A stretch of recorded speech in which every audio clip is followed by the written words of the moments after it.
सुप्रभात। यहाँ आने के लिए धन्यवाद। आप सभी का धन्यवाद। रोम में आप सभी का स्वागत करना मेरे लिए सम्मान और खुशी की बात है। प्रधानमंत्री छोरी को क्या ये काम कर रहा है? पूछो इससे ना, क्या ये ठीक है? ठीक है। प्रधानमंत्री नरेंद्र मोदी और उनके प्रतिनिधिमंडल का रोम में स्वागत करना एक ऐसा दिन है जिसे मैं हमारे दोनों देशों के संबंधों के लिए ऐतिहासिक कहना अतिशयोक्ति नहीं मानता। मेरे प्रिय मित्र नरेंद्र मोदी जी वर्ष 2014 से निरंतर रूप से भारत के प्रधानमंत्री के तौर पर देश का कुशल नेतृत्व कर रहे हैं, लेकिन आज की यह उनकी इटली में पहली आधिकारिक द्विपक्षीय यात्रा संपन्न हो रही है। इससे पूर्व किसी भी भारतीय प्रधानमंत्री की ऐसी द्विपक्षीय यात्रा वर्ष 2000 में आयोजित की गई थी, जो कि अब से पूरे 26 वर्ष पूर्व की बात है।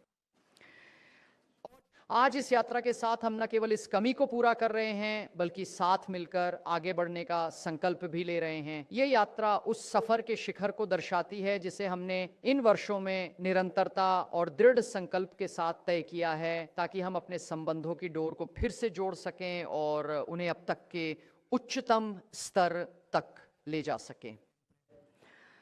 ये एक ऐसा सफर रहा है जिसने बहुत ही कम समय के भीतर बहुत ही ज्यादा तेजी से प्रगति की है। 2023 में मैं नई दिल्ली गई थी और उस अवसर पर हमने अपनी रणनीतिक साझेदारी की शुरुआत की थी। अगले वर्ष 2024 में ब्राज़ील में G20 से इतर हमने प्रधानमंत्री से मुलाकात की और अपनी 2025-2029 की संयुक्त रणनीतिक कार्य योजना पर हस्ताक्षर किए। और आज यहाँ रोम में बिराओ हम अपने संबंधों को विशेष रणनीतिक साझेदारी के स्तर तक ले जा रहे हैं, जो हमारे दोनों देशों के बीच संबंधों में अब तक का सबसे उच्चतम स्तर है। इसलिए हम बिना किसी संकोच के कह सकते हैं कि अब इटली और भारत पहले से कहीं अधिक करीब हैं, कि हमारे संबंध अब उस स्थिति में हैं जहां वे अपनी पूरी क्षमता का प्रदर्शन कर सकते हैं। इसका श्रेय स्पष्ट रूप से हमारी टीमों, हमारे अहम मंत्रियों और हमारे राजनयिकों को दिया है,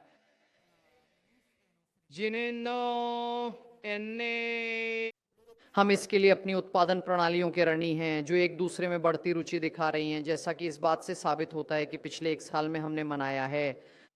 ये तीसरा इटली भारत बिजनेस फोरम है, लेकिन इसका वास्तविक श्रेय बीते लगभग 3.5 वर्षों के अंतराल में मेरी और प्रधानमंत्री मोदी की 7 से भी कहीं अधिक बार हुई मुलाकातों को जाता है। इस निरंतर संवाद से हमारे दृष्टिकोणों के बीच एक गहरी समझ पैदा हुई है, और अगर मैं ये कहने का साहस करूं तो सम्मान और अटूट आपसी विश्वास की नींव पर टिकी एक सच्ची और प्रगाढ़ मित्रता भी विकसित हुई है। मैंने प्रधानमंत्री जी की दूरदर्शी सोच, उनकी व्यावहारिक कार्यशैली और उनके प्रभावशाली नेतृत्व की सराहना करना सीखा है। साथ ही इतने वर्षों के निरंतर शासन के बावजूद देश के आम नागरिकों के बीच उन्हें जो अपार जन समर्थन और स्नेह प्राप्त है, वह भी अत्यंत सराहनीय है। हमारी व्यक्तिगत मित्रता ने हमारे दोनों देशों के द्विपक्षीय संबंधों को नई ऊंचाइयों पर ले जाने और उन्हें इतनी तीव्र गति से आगे बढ़ाने में एक बहुत ही महत्वपूर्ण भूमिका निभाई है। ये दोनों पक्षों का है। तो जैसा कि मैं कह रहा था, आज का दिन ऐतिहासिक है क्योंकि इटली और भारत के संबंध एक और महत्वपूर्ण स्तर पर पहुंच रहे हैं। हमने क्या लक्ष्य निर्धारित किए हैं? निश्चित रूप से हमारा लक्ष्य अपने पहले से ही मजबूत व्यापारिक आदान प्रदान को अगले 3 वर्षों में यानी 2029 तक मौजूदा 14 अरब यूरो से बढ़ाकर 20 अरब यूरो तक पहुंचाना है। ये एक बहुत ही महत्वाकांक्षी लक्ष्य है, जो हासिल करने योग्य है, खासकर यूरोपीय संघ और भारत के बीच हस्ताक्षरित मुक्त व्यापार समझौते की क्षमता का लाभ उठाकर। ये लक्ष्य इसलिए भी हासिल करने योग्य है क्योंकि हमारे आर्थिक और उत्पादक पारिस्थितिकी तंत्र, जैसा कि हम जानते हैं, अत्यधिक पूरक हैं। भारत का आकार, डिजिटल बुनियादी ढांचा और नवाचार की गतिशीलता, इतालवी औद्योगिक शक्ति, विनिर्माण उत्कृष्टता और तकनीकी एकीकरण की क्षमता के साथ बहुत अच्छी तरह से मेल खाते हैं। यह स्पष्ट रूप से एक ऐसा एकीकरण है जो व्यापार के अवसरों, निवेश, गुणवत्तापूर्ण रोजगार और औद्योगिक सहयोग के द्वार खोलता है। हम इन सभी उपलब्ध अवसरों को पूरी तरह से और गहराई से तलाशने के लिए पूरी तरह से प्रतिबद्ध और दृढ़ संकल्पित हैं। इसी व्यापक ढांचे के अंतर्गत हम इनोवेट इंडिया नामक एक विशेष पहल के तहत भारत की राजधानी नई दिल्ली में एक अत्याधुनिक इतालवी केंद्र की स्थापना करने जा रहे हैं। इसी केंद्र विशेष रूप से प्रतिभाशाली व्यक्तियों या के उभरते हुए स्टार्टअप्स, प्रमुख विश्वविद्यालयों और विभिन्न अनुसंधान संस्थानों के बीच आपसी सहयोग और नवाचार को और अधिक बढ़ावा देने का कार्य करेगा। तो नवाचार के संदर्भ में मैं उस साझा प्रयास को याद दिलाना चाहता हूं जो इटली और भारत लंबे समय से कर रहे हैं, ताकि यह सुनिश्चित किया जा सके कि आर्टिफिशियल इंटेलिजेंस का विकास जो हमारे युग की सबसे क्रांतिकारी क्रांति है, जिम्मेदार हो और मानव केंद्रित बना रहे। persona। हमारा दृढ़ विश्वास है कि नवाचार, उचित विनियमन और सुरक्षा के मानक एक साथ मिलकर आगे बढ़ें, जिससे कि आर्टिफिशियल इंटेलिजेंस आम नागरिकों की विविध ज़रूरतों को प्रभावी ढंग से पूरा करते हुए और निरंतर मानवता की सेवा में समर्पित रहते हुए अपनी पूरी सकारात्मक क्षमता को पूरी तरह से उजागर करने में सक्षम हो सके।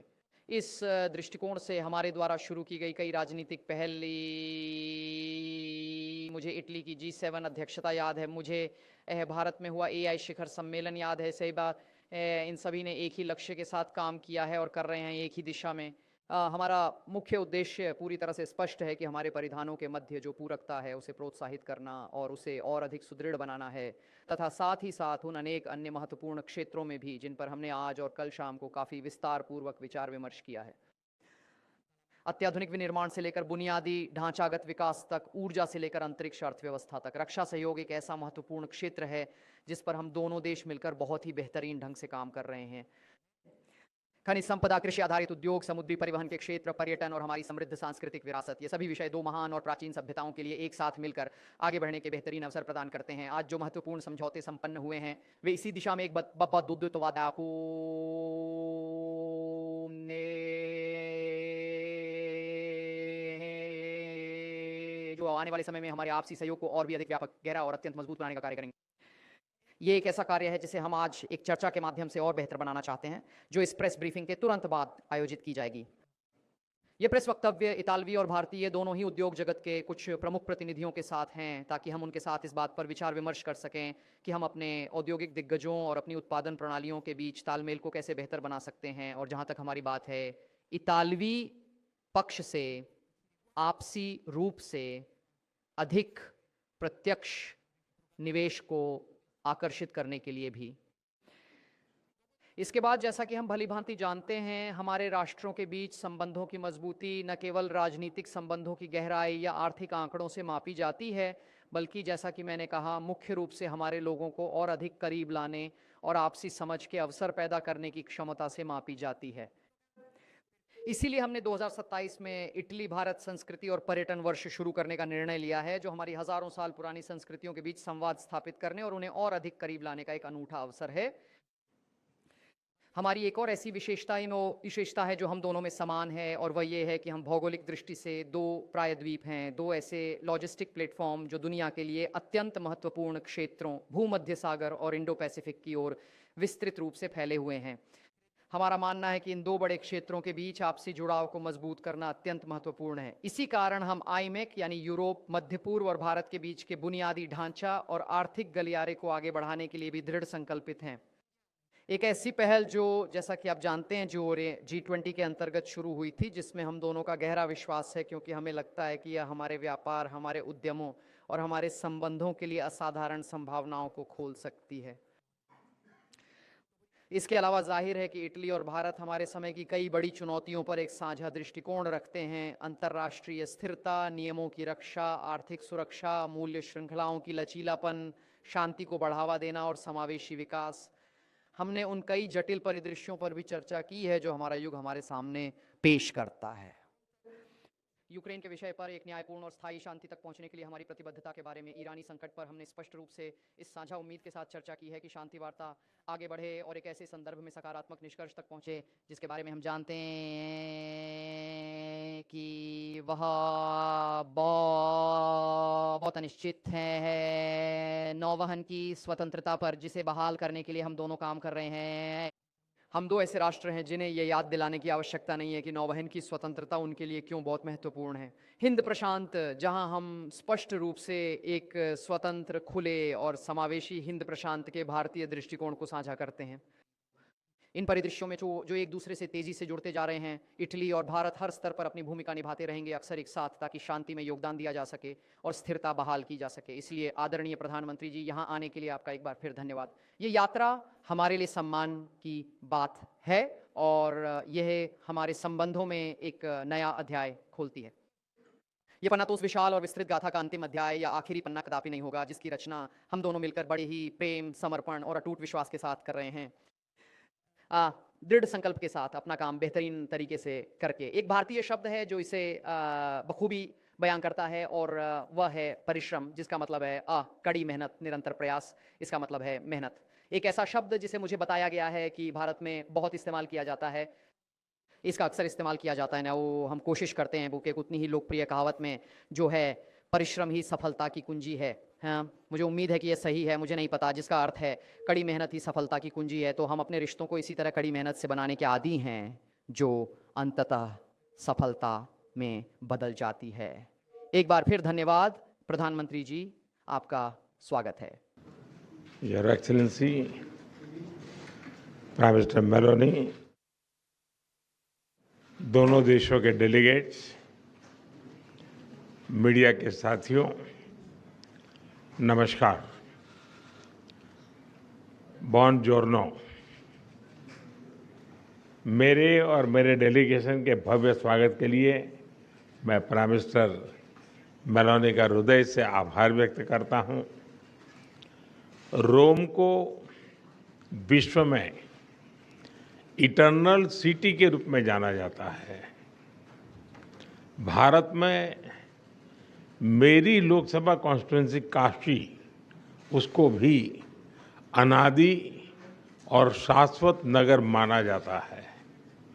जब दो सभ्यताएं मिलती हैं तो बातचीत केवल एजेंडा तक सीमित नहीं होती, इसमें इतिहास की गहराई, भविष्य की दृष्टि और मित्रता की सहजता तीनों साथ दिखाई देते हैं। फ्रेंड, पिछले लगभग 3.5 वर्षों में मुझे कई बार प्राइम मिनिस्टर मेलोनी से मिलने का अवसर मिला है। यह भारत और इटली के बीच करीबी सहयोग और सामंजस्य को दर्शाता है। उनके नेतृत्व में हमारे संबंधों को नई गति, नई दिशा और नया आत्मविश्वास मिला है। मुझे खुशी है कि हम अपने संबंधों को अपग्रेड करते हुए स्पेशल स्ट्रेटेजिक पार्टनरशिप की घोषणा कर रहे हैं। फ्रेंड्स, आज की बैठक में हमने हमारी भावी साझेदारी को और सशक्त बनाने के लिए विस्तृत रूप से चर्चा की। Bharat Italy joint strategic action plan 2025 to 2029 हमारी साझेदारी को एक प्रैक्टिकल और फ्यूचरिस्टिक ढांचा प्रदान करता है। हम इस पर समयबद्ध तरीके से आगे बढ़ रहे हैं। हमारे साझा प्रयासों में द्विपक्षीय व्यापार के 20 बिलियन यूरो के लक्ष्य की ओर तेजी से बढ़ रहा है। भारत में मौजूद 800 से अधिक इटालियन कंपनीज भारत की ग्रोथ स्टोरी में सक्रिय भागीदार बन रही है। आज आयोजित किया जा रहा बिजनेस फोरम से यह स्पष्ट है कि दोनों देशों के बिजनेस लीडर्स में एक नया उत्साह, नया कॉन्फिडेंस और नया एम्बिशन है। इटली विश्व में डिजाइन और प्रिसिशन के लिए जाना जाता है। भारत की पहचान स्केल, टैलेंट और एफोर्डेबल इनोवेशन के पावर हाउस की है। इसलिए हम design and develop in India and Italy and deliver for the world के सिद्धांत पर आगे बढ़ेंगे। फैशन से लेकर फिनटेक तक, लेदर से लेकर लॉजिस्टिक तक, मोबिलिटी से लेकर मैन्युफैक्चरिंग तक, हर क्षेत्र में हम अपनी ताकतों को जोड़कर पूरी मानवता की भलाई के लिए काम करेंगे। इंडिया EU FTA के समापन में इटली से मिले सहयोग के लिए मैं प्राइम मिनिस्टर मेलोनी का विशेष रूप से आभार व्यक्त करता हूं।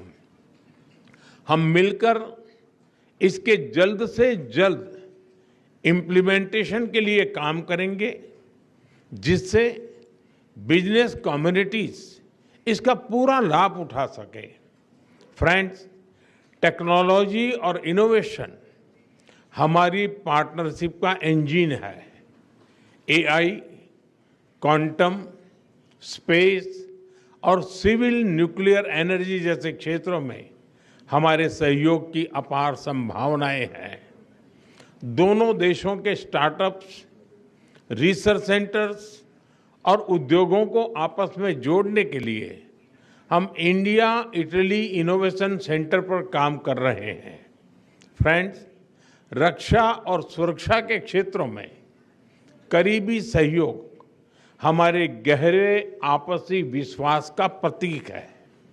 हमारी सेनाओं के साथ साथ दोनों देशों के रक्षा उद्योगों के बीच भी सहयोग बढ़ रहा है।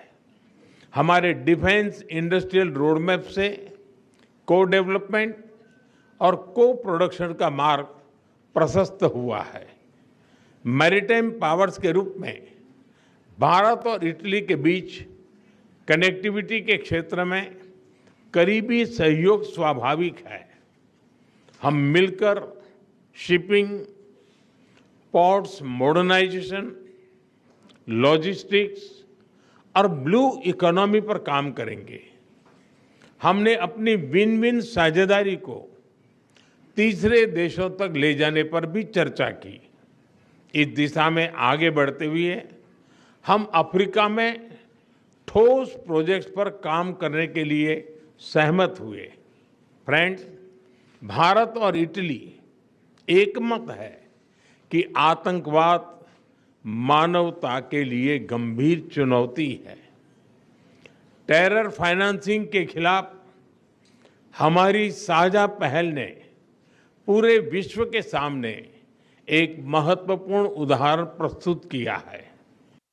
भारत और इटली ने यह स्पष्ट संदेश दिया है कि रिस्पॉन्सिबल डेमोक्रेसीज केवल आतंकवाद की निंदा नहीं करती, बल्कि उसके फाइनेंशियल नेटवर्क को तोड़ने के लिए भी ठोस कदम भी उठाती है।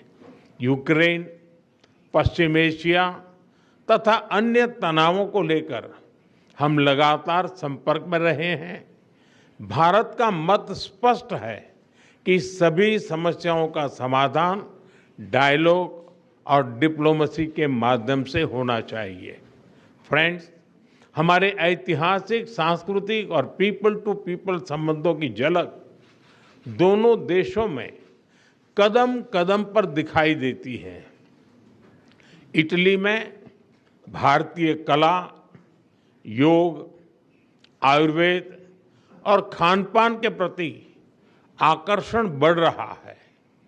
संस्कृत और लैटिन जैसी प्राचीन भाषाएं एक ही भाषा परिवार से आती हैं। यह दर्शाता है कि हमारा रिश्ता केवल डिप्लोमेसी का नहीं, साझी धरोहर का है। अगले वर्ष भारत और इटली के संबंधों की 80वीं एनिवर्सरी के उपलक्ष्य में ईयर ऑफ कल्चर मनाया जाएगा। इससे हमारे सांस्कृतिक संबंधों को और ताकत मिलेगी। इटली में बड़ी संख्या में रह रहे भारतीय मूल के लोग हमारे संबंधों की जीवंत कड़ी है। उनकी देखरेख के लिए प्राइम मिनिस्टर मेलोनी और इटली के लोगों का मैं हृदय से धन्यवाद करता हूं। 3 साल पहले किए गए migration and mobility partnership agreement से दोनों देशों के लोगों के बीच आवाजाही बढ़ी है। हम यह विन विन सहयोग जारी रखेंगे। एक्सेलेंसी, आज की बहुत ही उपयोगी बैठक के लिए और आपकी मित्रता के लिए मैं एक बार फिर आपका हृदय से आभार व्यक्त करता हूं। 140 करोड़ भारतवासियों की ओर से मैं आपको भारत आने का एक बार फिर से निमंत्रण देता हूं। बहुत बहुत धन्यवाद। ग्राजिए मिले। Subscribe to One India and never miss an update. Download the One India app now.